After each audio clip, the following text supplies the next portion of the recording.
highlighted in the research, and organize your literature review around these, in line with the aims of your research. You might also highlight differences and similarities in findings across the research and identify areas of consensus among researchers. It is imperative that your voice guides the discussion. Summarizing existing research does not involve simply writing a separate summary paragraph on each work. For instance, if you read 3 separate researches done by 3 different authors, for example, Brown, Smith, and Aikens, do not write a separate summary for each. Rather, guide the discussion by using your voice through showing how the studies relate to each other, then showing how the research is linked to your own research project. So, for the research by Brown, where is your voice here? What is the point you are making about the topic in this paragraph? Which issue does the research highlight? Then, where is your voice here in the research by Smith? What is the relationship between Brown's research and Smith's research? Then again, when you summarize the research of Aikens, where is your voice here? What is the relationship between Aikens' research and that of Brown and of Smith? How are all these linked to your research question? In this way, your review is organized as an argument that flows. In other words, the information you have gathered from various sources is synthesized to form a coherent argument because your voice has guided the discussion. Here is an example of a literature review that synthesizes information from various sources. The cause for concern lies in the fact that advertising targeting children is a high-growth area, as is children's buying power, Eagle and the Brain, 2001. Marketers target this youth market, hoping to establish early trends of brand loyalty and influence parents' buying decisions, the Bro, 2002. Furthermore, whilst children may influence their parents' spending habits, advertisers recognize that children also have their own money to spend, Strasburger, 2001.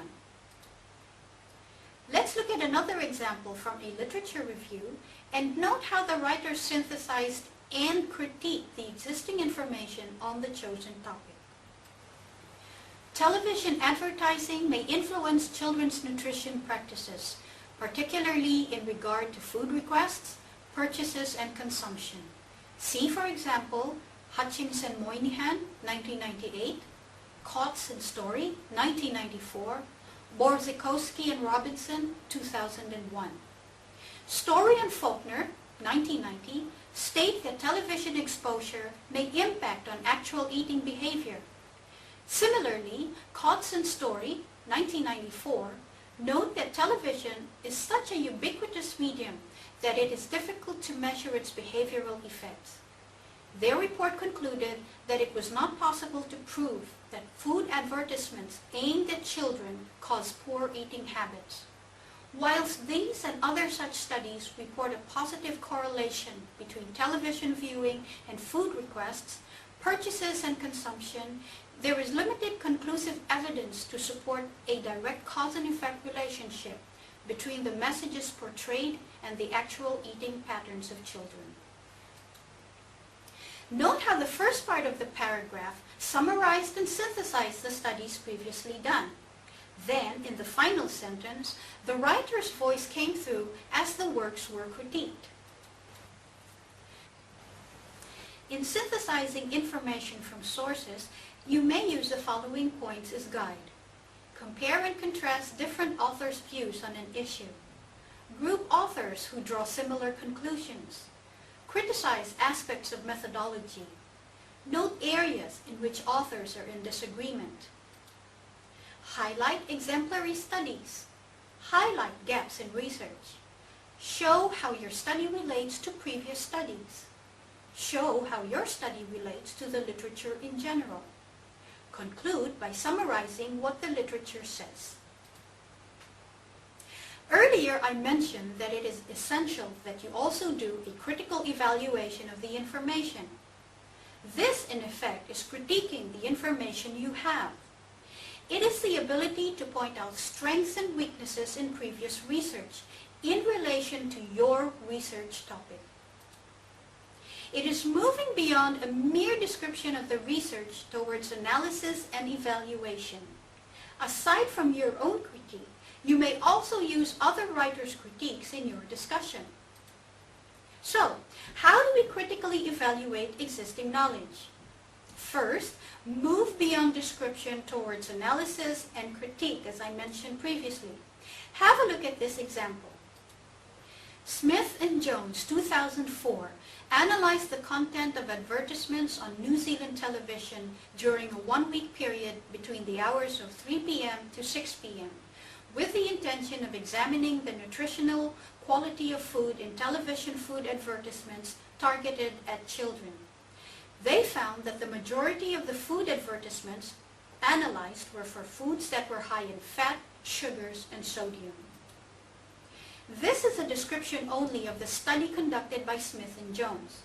You should be able to show the strengths and or weaknesses of this study in relation to your research and what gap or gaps in current knowledge such a study has not filled. So, you would follow the description with the following statements. The study provides a basis for comparing advertising patterns over time. However, it does not include any discussion of eating situations or eating behavior as shown in the advertisements.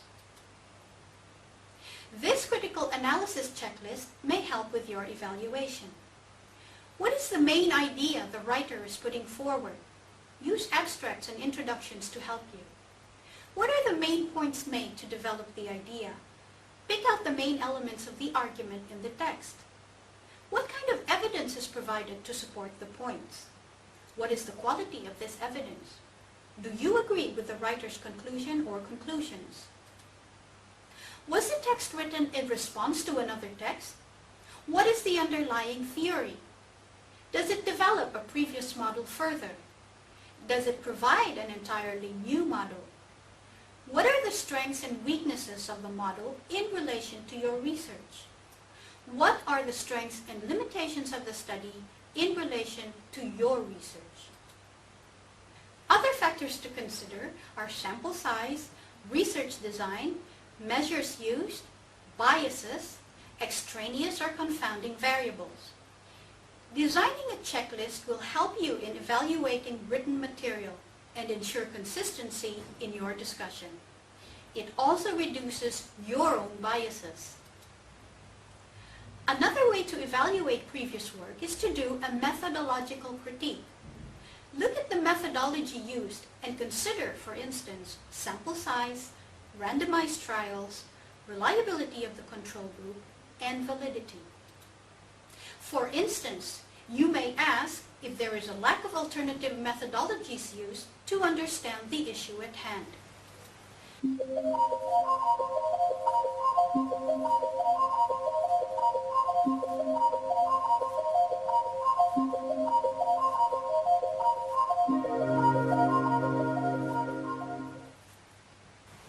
We are now ready to write. 1. Organize your literature around topics or themes you can write about. 2. Choose headings to define each topic category and subcategories. 3. At this stage, do not be concerned with the overall picture of how topics will link. 4. Be concerned about covering all issues, ideas, boundaries, relevant areas, or dimensions. In presenting information and analysis, a range of formats can be used. The most common is through text. However, you may also use tables, charts, and diagrams. Also, examine other literature reviews to give you a better idea. Create templates according to the requirements of your course when it comes to the presentation and referencing of text, tables, and diagrams, and in-text references to text, tables, and diagrams. In closing, here are just a few reminders for filing and storing your notes. Make sure you have easy access to your documents. Establish a clear filing system and maintain that system. Keep detailed records of the source of the information. Store your details in APA format. Note which are your exact words and which are your summaries. Also note page numbers where necessary. Don't forget to save your work frequently, print multiple copies, and save multiple copies. So, what have we covered in this lecture? First, we have defined what a literature review is. Second, we looked at how to organize a literature review. And finally, we looked at some tips in writing the literature review. I hope this lecture has helped you gain a better understanding of what a literature review is all about.